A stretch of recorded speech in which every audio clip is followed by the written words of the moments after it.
PMBS। यहाँ पे last time हमने स्टडी किया था कि benefits of adopting an appropriate organisational structure, कि अगर कोई फर्म एक अच्छा ऑर्गेनाइजेशन स्ट्रक्चर अडॉप्ट करती है तो उसे क्या क्या बेनिफिट्स होंगे, और अगर कोई किसी फर्म का ऑर्गेनाइजेशनल स्ट्रक्चर डेफिशिएंट होगा तो उसे कौन कौन से नुकसानात होंगे।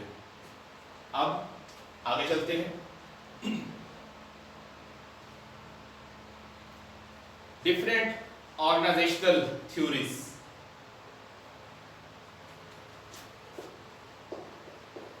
Burns and Stacker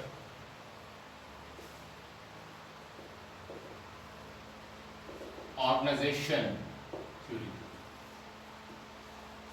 burn and Stalker ने दो तरह की ऑर्गेनाइजेशन थ्योरीज प्रेजेंट की थी। इसमें क्या था, एक थ्योरी थी मैकेनिस्टिक ऑर्गेनाइजेशन और दूसरी है organic organisation.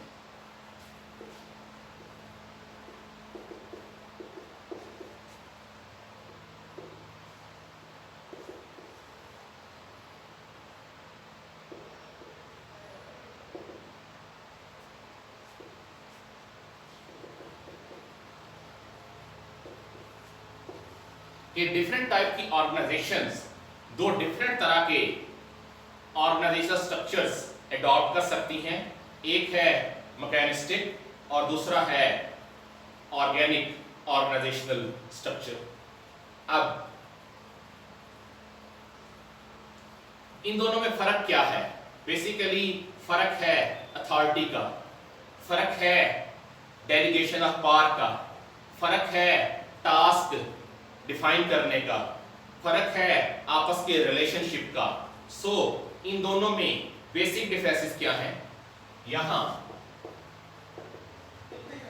Rigid task definition और एलोकेशन के टास्क रिजिडली डिफाइन होंगे। हर पर्सन के जिम्मे कोई मखसूस टास्क होगा और उसने वही टास्क परफॉर्म करना है, उसके अलावा उसके करने के लिए और कोई काम नहीं होगा। हर पर्सन का टास्क वेल डिफाइंड होगा। यहां फ्लेक्सिबल टास्क एलोकेशन और डेफिनेशन कि यहां पे टास्क के अंदर फ्लेक्सिबिलिटी होगी। एक पर्सन को एक से ज्यादा टास्क एलोकेट किए जा सकते हैं, डिफरेंट टाइप के टास्क दिए जा सकते हैं। देन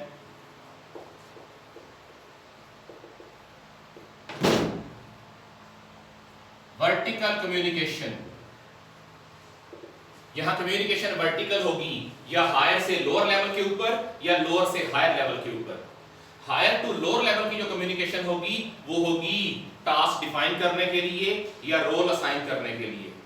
जो लोअर टू टॉप लेवल होगी वो होगी अपनी परफॉर्मेंस प्रेजेंटेशन के लिए या किसी भी टाइप की रिपोर्टिंग के लिए।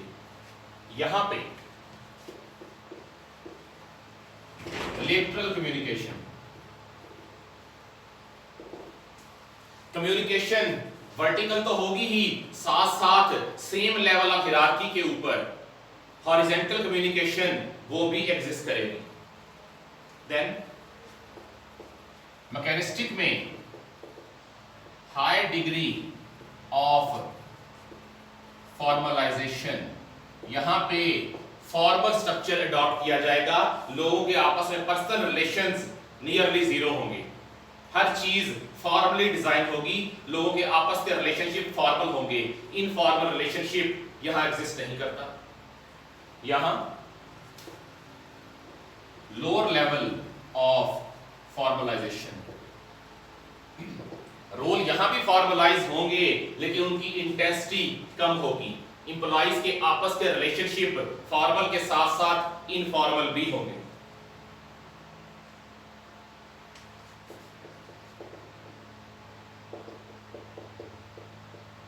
Authority based influence, mechanistic organisation में लोगों का जो इन्फ्लुएंस है वो उनकी अथॉरिटी के ऊपर डिपेंड करेगा। जो पर्सन किसी ऑर्गेनाइजेशन के अंदर हायर अथॉरिटी रखता होगा वो दूसरों को ज्यादा इन्फ्लुएंस कर सकेगा। यहां क्या है ऑर्गेनिक में एक्सपर्टाइज बेस्ड इन्फ्लुएंस, यहां अथॉरिटी से ज्यादा लोगों की एक्सपर्टाइज के ऊपर उनका इन्फ्लुएंस डिपेंड करेगा। जिसके पास ज्यादा एक्सपीरियंस होगा, ज्यादा एक्सपर्टाइज होगी डिसीजन मेकिंग के अंदर, उसका रोल ज्यादा होगा, उसका इन्फ्लुएंस ज्यादा होगा। सेंट्रल कंट्रोल, यहां पे सारे के सारे जो डिसीजंस हैं वो टॉप लेवल मैनेजमेंट के पास होंगे, कंट्रोल सेंट्रल होगा। यहां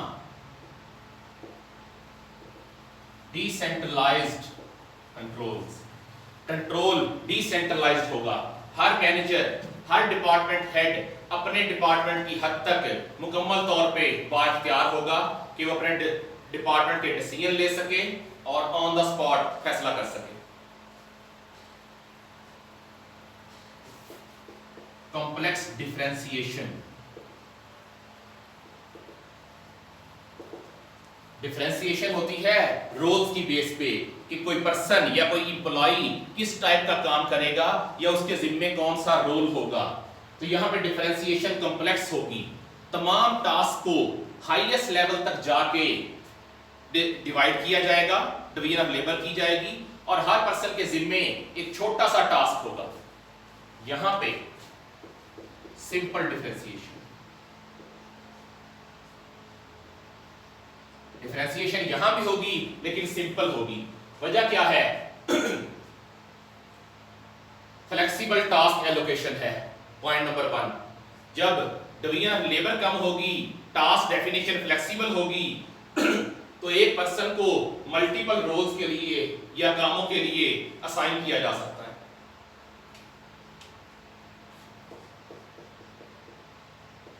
high degree of coordination, mechanistic organisation में जो कोऑर्डिनेशन है ये हाई डिग्री की होगी कि तमाम जो वर्कर्स हैं, ये तमाम लेवल ऑफ मैनेजमेंट हैं, ये हाईली कोऑर्डिनेटेड होंगे एक दूसरे के साथ, आपस की कम्युनिकेशन बहुत ज्यादा होगी। लोअर टू टॉप लेवल लोग ऑर्डर या टास्क डेफिनेशन के लिए कॉन्टैक्ट करेंगे और जो टास्क उनको असाइन होगा सिर्फ वही टास्क परफॉर्म करेंगे और हर पर्सन के number of task, job description महदूद होगी। यहां पे लो डिग्री ऑफ कोऑर्डिनेशन, क्योंकि टास्क वेल डिफाइंड नहीं है, ऑर्गेनाइजेशन का स्ट्रक्चर फ्लेक्सिबल है, डिग्री ऑफ फॉर्मलाइजेशन लो है, एक पर्सन को मल्टीपल या मल्टीपल टाइप के टास्क एलोकेट किए जा सकते हैं। तो यहां पे फिर बहुत ज्यादा कोऑर्डिनेशन की जरूरत नहीं है, कोऑर्डिनेशन लेवल लो होगा। अब ये दो तरह के ऑर्गेनाइजेशन स्ट्रक्चर हैं, कौन सा स्ट्रक्चर किसी ऑर्गेनाइजेशन को सूट करता है ये किस चीज पे डिपेंड करेगा। अगर तो ऑर्गेनाइजेशन किसी ऐसी फील्ड में परफॉर्म कर रही है, किसी ऐसी इंडस्ट्री से ताल्लुक रखती है जहां चेंजेस रैपिड हैं, तब्दीली तेजी से आती है, सर्कमस्टेंसेस तेजी से तब्दील होते हैं और डिसीजन मेकिंग क्विक चाहिए, वहां पे आपका चलेगा mechanistic organisation, where changes are rapid and quick decision making is required. कि चेंजेस बहुत तेजी से आती हैं और मैनेजमेंट को उन चेंजेस के बारे में तेजी से रिएक्ट करना पड़ता है, वहां पे आपका मैकेनिस्टिक ऑर्गेनाइजेशन स्ट्रक्चर ये ज्यादा वैलिड रहेगा। और अगर ये चेंजेस आर ग्रेजुअल, ऐसी मार्केट या ऐसी इंडस्ट्री जहां चेंज स्लोली आती है एंड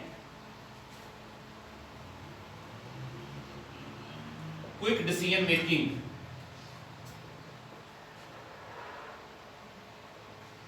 is not required, जहां फौरी तौर पे फैसला करना और उसे इंप्लीमेंट करना जरूरी नहीं है, वहां पे आपका ऑर्गेनिक स्ट्रक्चर वो ज्यादा सूट करेगा।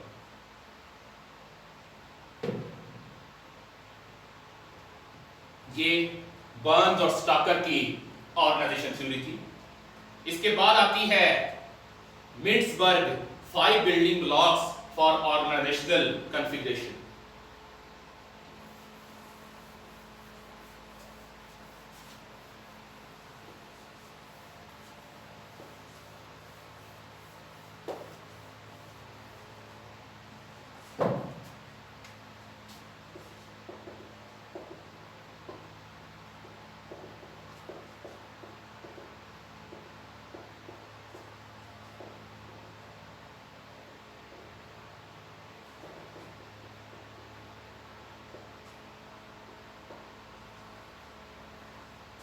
मिट्सबर्ग का कहना था कि किसी भी ऑर्गेनाइजेशन के अंदर 5 तरह के डिपार्टमेंट या 5 लेवल ऑफ मैनेजमेंट एग्जिस्ट करते हैं। टॉप पे आती है आपकी स्ट्रेटेजिक अपेक्स। स्ट्रेटेजिक अपेक्स के जिम्मे होती है डिसीजन मेकिंग। ये टॉप लेवल के मैनेजर्स होते हैं, आमतौर पे डायरेक्टर्स, सीईओज या एंटरप्रेन्योर्स। इनके जिम्मे डिसीजन मेकिंग होती है और ऑर्गेनाइजेशन के लिए गोल्स वगैरह इन्होंने सेट करने होते हैं। Then comes middle line management. Middle line management ये बेसिकली स्ट्रेटेजिक अपेक्स को बाकी ऑर्गेनाइजेशनल लेवल के साथ कनेक्ट करते हैं, कोऑर्डिनेट करते हैं।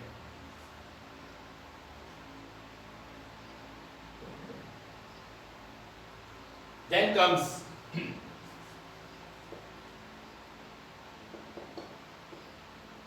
Operating core. Operating core basically कहलाती है आपके वर्कर लेवल के ऊपर। ये वो लोग हैं जो डिसीजंस को इंप्लीमेंट करवाएंगे, जो एक्चुअली काम करेंगे किसी भी टाइप का, जो ऑर्गेनाइजेशन के गोल्स को अचीव करने के लिए प्रोडक्शन करेंगे या प्रोडक्शन प्रोसेस के अंदर हिस्सा लेंगे। They are called operating core. जो मिडिल लाइन मैनेजर्स हैं वो स्ट्रेटेजिक अपेक्स और ऑपरेटिंग कोर को आपस में कोऑर्डिनेट करने के लिए, आपस में लिंक करने के लिए यूज होते हैं। Then comes supporting staff.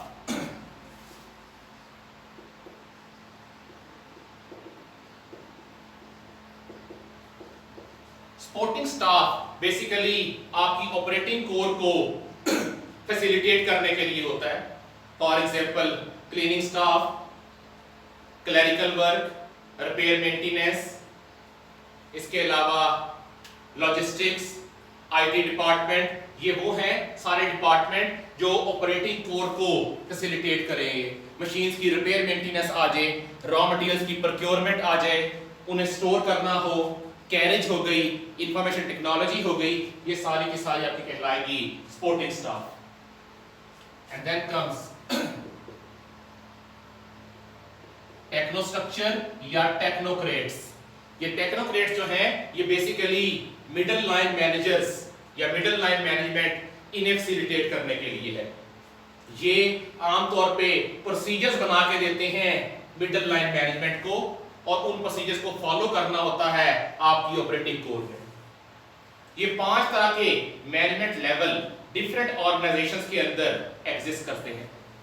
अब मिट्सबर्ग का कहना था कि डिफरेंट टाइप की ऑर्गेनाइजेशन में इन 5 में से कोई एक या 2 organisation structure organisation level dominant होते हैं।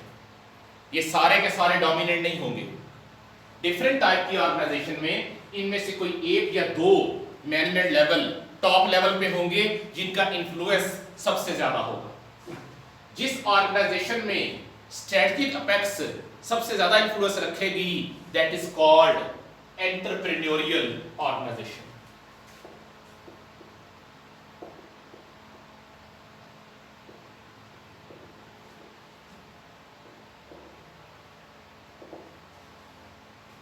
एंटरप्रेन्योरियल ऑर्गेनाइजेशन में हमने देखा था जहां पे स्मॉल स्केल का बिजनेस होता है और एंटरप्रेन्योर खुद ही तमाम डिसीजन मेकिंग कर रहा होता है और तमाम के तमाम काम, टास्क डेफिनेशन, डिसीजन मेकिंग और तमाम की तमाम लायबिलिटी ओनर के जिम्मे होती है।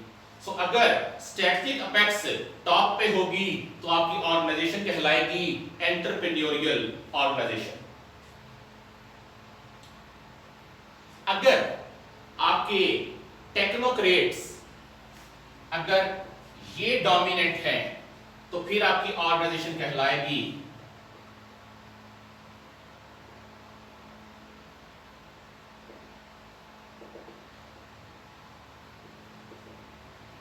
Bureaucratic organisation. ब्यूरोक्रेटिक ऑर्गेनाइजेशन में क्या होता है कि आपके highly skilled persons technocrats appoint किए जाते हैं और उन लोगों के डिफाइन किए हुए प्रोसीजर्स, उन लोगों के डिफाइन किए हुए टास्क, उन लोगों के बनाए हुए असूल फॉलो होते हैं। इस तरह की ऑर्गेनाइजेशन कहलाएगी आपकी bureaucratic organisation.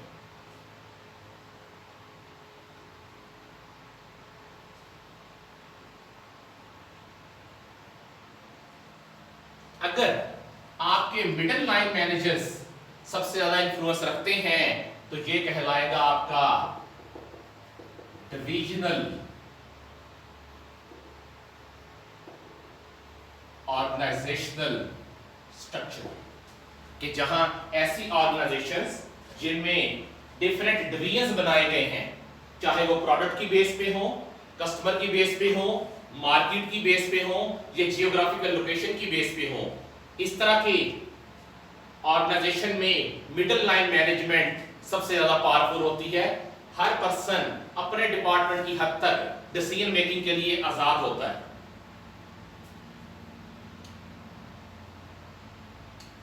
Then operating code. बहुत ऑर्गेनाइजेशंस ऐसी होती हैं जिनमें ऑपरेटिंग कोर वाले लोग हाईली स्किल्ड होते हैं, उनकी एक्सपर्टाइज लेवल बहुत हाई होता है। For example firms of lawyers या एक ऑर्गेनाइजेशन ऑफ डॉक्टर्स या फिर audit firm consisting of chartered accountants. इसमें हर पर्सन हाईली स्किल्ड है और उसकी डिसीजन मेकिंग पावर स्ट्रांग है, तो उस सूरत में फिर क्या होगा, आपकी ऑपरेटिंग कोर सबसे ज्यादा इन्फ्लुएंस रखेगी कि हर पर्सन अपने काम की हद तक अपना फैसला करने में आजाद है। और अगर आपका supporting staff highest influence position के ऊपर है तो इसे हम कहते हैं प्रोफेशनल ब्यूरोक्रेसी।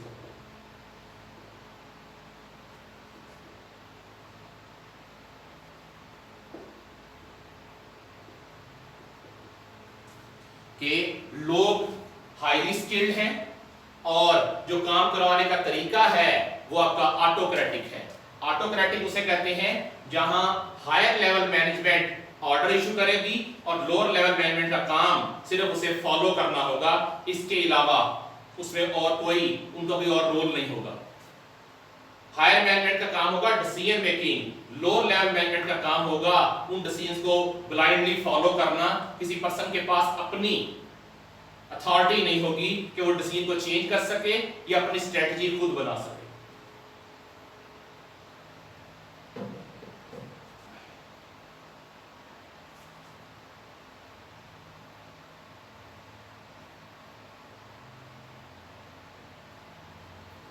फिर डिफरेंट टाइप के ऑर्गेनाइजेशन स्ट्रक्चर की बेस पे मिट्सबर्ग ने 6 तरह की ऑर्गेनाइजेशंस डिफाइन की हैं कि मार्केट में 6 तरह की ऑर्गेनाइजेशंस एग्जिस्ट करती हैं, 6 तरह के स्ट्रक्चर एग्जिस्ट करते हैं। 6 organisational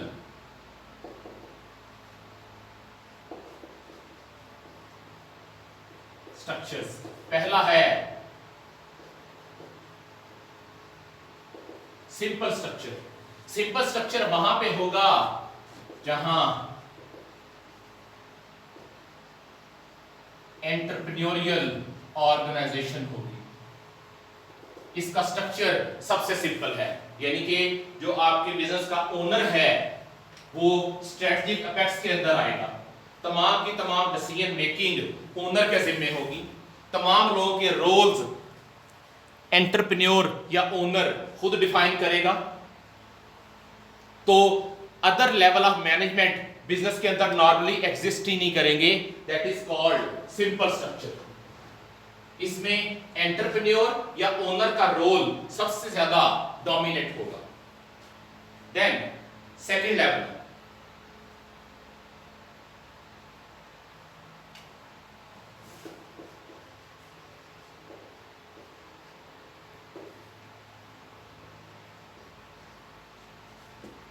machine bureaucracy, टेक्नोटीम।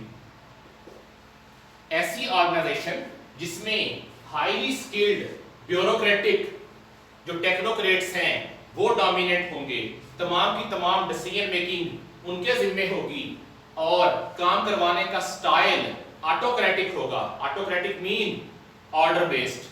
Higher authority order issue करेगी, लोअर लेवल मैनेजमेंट का काम उन्हें सिर्फ फॉलो करना होगा। That is called machine bureaucracy.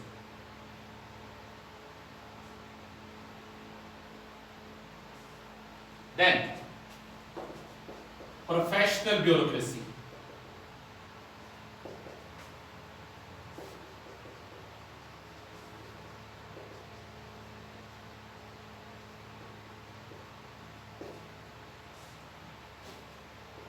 Professional bureaucracy का नाम मिन्सबर्ग ने वहां यूज किया था जहां काम ऑर्डर बेस्ड होगा, लेकिन आपकी operating core highly skilled, highly efficient होगी, खुद डिसीजन मेकिंग की सलाहियत रखती होगी।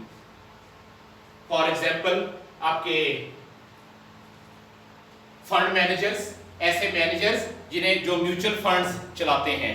हमने कैफ 2 के अंदर इकोनॉमिक्स में पढ़ा था चैप्टर 15 के अंदर कि म्यूचुअल फंड ऐसा फंड है जो लोगों से पैसे इकट्ठे करके और उनकी मदद से बिजनेस करता है, उनकी मदद से इन्वेस्टमेंट करता है और आने वाला रिटर्न शेयर किया जाता है फंड मैनेजमेंट और फंड प्रोवाइडर्स के दरमियान। इसी तरह फर्म्स ऑफ चार्टर्ड अकाउंटेंट्स या लॉ फर्म्स, इनके अंदर तमाम के तमाम जो ऑपरेटिंग कोर के लोग होते हैं ये हाईली स्किल्ड होते हैं। इन लोगों को कहा जाता है professional bureaucracy. Then divisional form.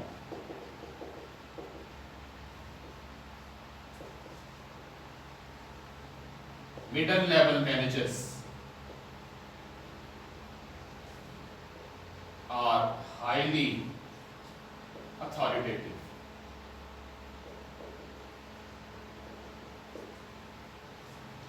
Divisional form वहां होगी जहां फर्म के बिजनेसेस बहुत ज्यादा एक्सपेंड हो, मल्टीपल डिवीजन्स एग्जिस्ट करते हो एक ही फर्म के अंदर, तो हर डिवीजन को डील करने के लिए एक मैनेजर इलेक्ट किया जाता है या मैनेजर अपॉइंट किया जाता है और वो मैनेजर आजाद होता है अपने डिसीजन मेकिंग के लिए कि अपने डिपार्टमेंट की हद तक वो कोई भी डिसीजन ले सकता है।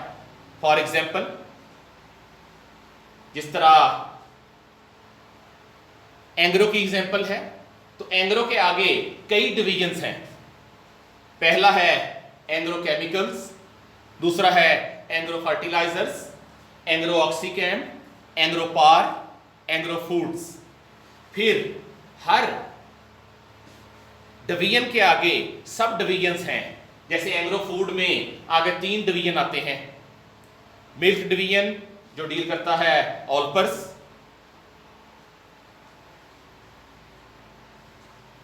डेजर्ट्स डिवीजन जो डील करता है ओमोर, और बेवरेज डिवीजन जिसके अंदर आता है ऑल फ्रूट। तो हर डिवीजन का जो हेड है वो अपने डिपार्टमेंट या अपने डिवीजन की हद तक हाईली अथॉरिटेटिव है, किसी भी टाइप का डिसीजन ले सकता है regarding production, regarding marketing, sale price, competition, whatever.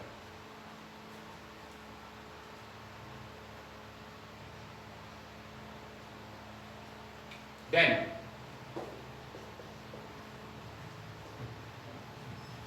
एडहोक्रेसी। Adhocracy का वर्ड बेसिकली निकला है एडहॉक बेस के ऊपर। एडहॉक का मतलब होता है किसी काम को आर्जी बुनियाद पे करना।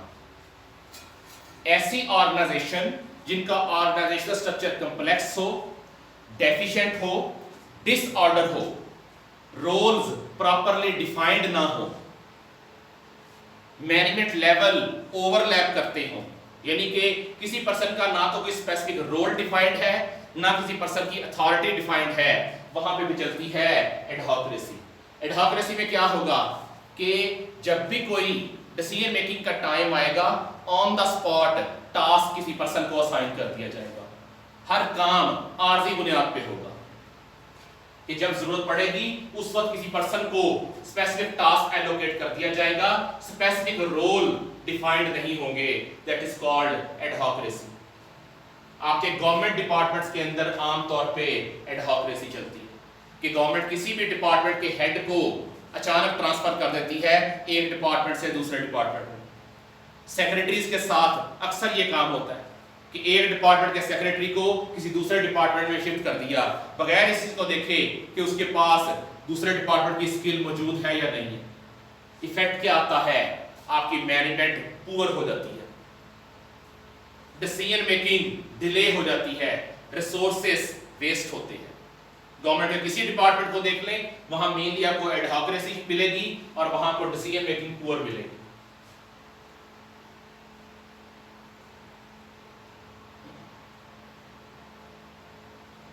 And the last one,